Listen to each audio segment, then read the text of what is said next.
श्री शिवाय नमस्तुभ्यम। सोमवार के दिन प्रदोष पड़ती है तो उसे कहा जाता है सोम प्रदोष। और सोम प्रदोष इस साल की यह आखिरी सोम प्रदोष है जो दिसंबर महीने की 5 तारीख को पड़ रही है।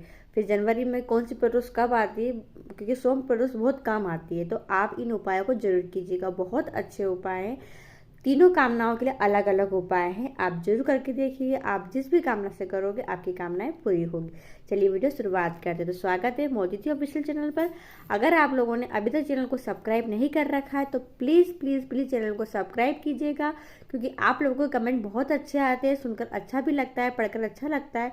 पर आप लोग चैनल को सब्सक्राइब नहीं कर रहे हैं और वीडियो आप लोग देखते हैं ना, तो और लोगों तक शेयर भी किया करो। नीचे एक शेयर बटन रहता है, उस पर क्लिक करोगे तो आप व्हाट्सएप पर किसी को भी लिंक भेज सकते हो। तो आप यह भी किया करो ताकि और लोगों को फ़ायदा मिल सके और लोग भी जुड़ सके। चलिए वीडियो शुरुआत करते हैं। तो पहला उपाय है मनोवांछित फल की प्राप्ति के लिए। जी हाँ, इस उपाय को सोमवार की प्रदोष या किसी प्रदोष पर आप कर सकते हो। क्या करोगे, आपको चाहिए लाल चंदन। जी हाँ, लाल चंदन चाहिए। अब आप पूछोगे दीदी लाल चंदन कौन सा वाला चाहिए, तो दो तरीके के आते हैं, एक पाउडर फॉर्म में आता है और एक खड़ा चंदन आता है, जिसको हम घीस लेते हैं और घीस से उसका चंदन निकाल लेते हैं। पर प्रयास करा करो कि चंदन हम घीसे और घीस कर निकालें तो बहुत अच्छा है, क्योंकि हम जितना समय अपन उपाय को करने की तैयारी में लगाएंगे उतना मन हमारा महादेव से जुड़ा रहेगा और हम जिस भी कामना से करेंगे वो कामना हमारी अवश्य जल्दी पूरी होगी। तो क्या करेंगे, लाल चंदन निकालेंगे और आपको चाहिए एक बेलपत्री। अब आप क्या करो, प्रदोष के दिन शाम के समय, जी हाँ शाम के समय महादेव के मंदिर चले जाओ और उस चंदन से भोलेनाथ की पूजा कर दो। पूजा मीन्स ये कि आप त्रिपुंड बना दो या महादेव को एक तिलक कर दो। तो उस चंदन से आपने बाबा की पूजा कर दी। फिर उस चंदन को और जो बेलपत्री लेके गए हो उस बेलपत्री को आपको लेके जाना है बेलपत्री के वृक्ष के पास। जी हाँ, बेलपत्री के वृक्ष के पास जाकर सबसे पहले बेलपत्री की जो जड़ नीचे होती है वहां पर आपको बना देना है ओम। क्या बनाएंगे, ओम बनाइए लाल चंदन से।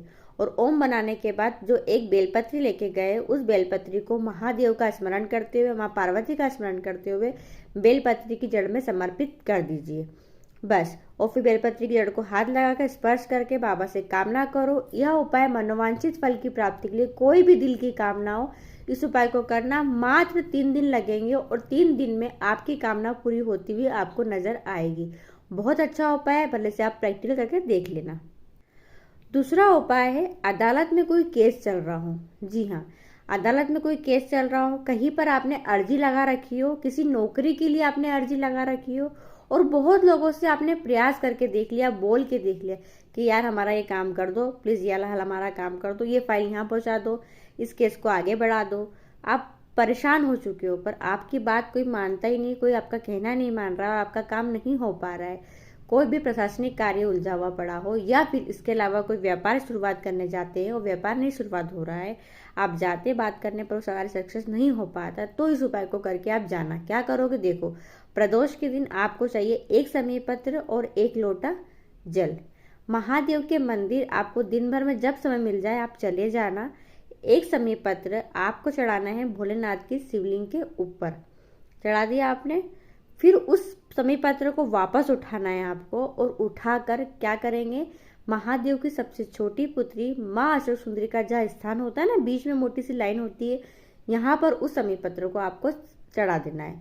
पहले चढ़ाएंगे शिवलिंग के ऊपर, उसी समी पत्र को उठाना है और बाबा महादेव के सबसे छोटी पुत्री माँ अष्टक सुंदरी के स्थान पर आपको चढ़ा देना है। अपनी जो भी दिल की कामना है, जो भी आपकी बात है, जो समय से पूरी नहीं हो पा रही, काफी समय से बोल देना। फिर 1 लोटा तांबे का जल लेके गए हैं आप, उस जल को आपको महादेव के शिवलिंग के ऊपर समर्पित करना है। जल समर्पित करना है नहीं, ऐसा नहीं कि पूरा उंडेल के एक साथ भगिया है, ऐसा नहीं, धीरे धीरे धीरे अपनी मनोकामना बोलते हुए आपको जल समर्पित करना है और फिर आप उस कार्य के लिए जाओ। आपको उस कार्य में 1001% की सफलता मिलेगी ही मिलेगी। तो बहुत अच्छा उपाय जरूर कीजिएगा।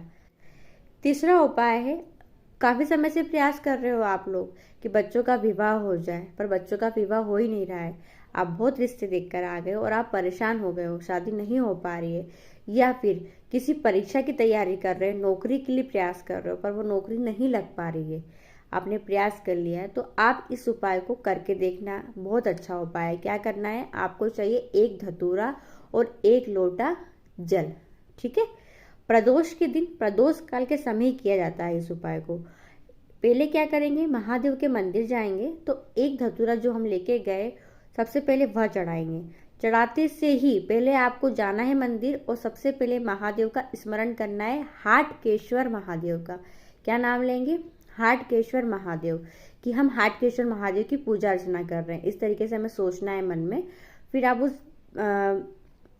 धतूरे को शिवलिंग के ऊपर समर्पित कर देना। डंडी का भाग कहाँ होगा, तो आप जहाँ बैठे हो आपसे विपरीत, यानी कि महादेव का जो शिव पिंडी बनी हुई है ना, उसके पीछे की साइड डंडी जाएगी और आगे की साइड जो कांटे वाला हिस्सा होता है वो आता है। ठीक है, चढ़ा दिया आपने, हाटकेश्वर महादेव का नाम लिया।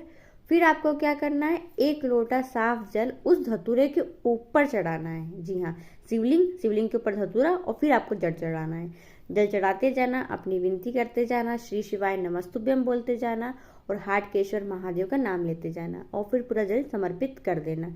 इतना करने के बाद आपको उस धतूरे को फिर बाबा से विनती करके वापस लेकर आना है कि बाबा मैं इस कार्य के लिए इस धतूरे को लेकर जा रही हूँ, ये लेकर जा रहा हूँ, जो भी आपकी कामना है बोलकर उस धतूरे को लेकर आ जाओ। धतूरे को जब घर में लाओगे तो लाते से ही व्यवस्थित उसको रख देना है। अगर आपने इसको विवाह के लिए रखा है बच्चों के लिए तो मंदिर में रख दे, एक कपड़े में बांधकर, लाल या पीला कपड़ा जो मिल जाए आपको उसमें बांधकर आप रख देना। और अगर धन संपदा के लिए भी कर रहे हो तो आप उस धतूरे को अपने लॉकर तिजोरी में रख देना। और अगर पढ़ाई वगैरह के लिए कर रहे हैं कि नौकरी के लिए कर रहे हैं तो जिस कक्ष में आप विश्राम करते हैं, सोते हैं, उस कक्ष में व्यवस्थित जगह पर रख देना। बस इतना सही उपाय है। ये तीनों उपाय बहुत अच्छे हैं और सरल उपाय हैं, आप जरूर करके देखना। महादेव चाहेंगे तो आपका जो भी कार्य से आप करोगे उस कार्य में सफलता आपको मिलेगी ही मिलेगी। श्री शिवाय नमस्तुभ्यम।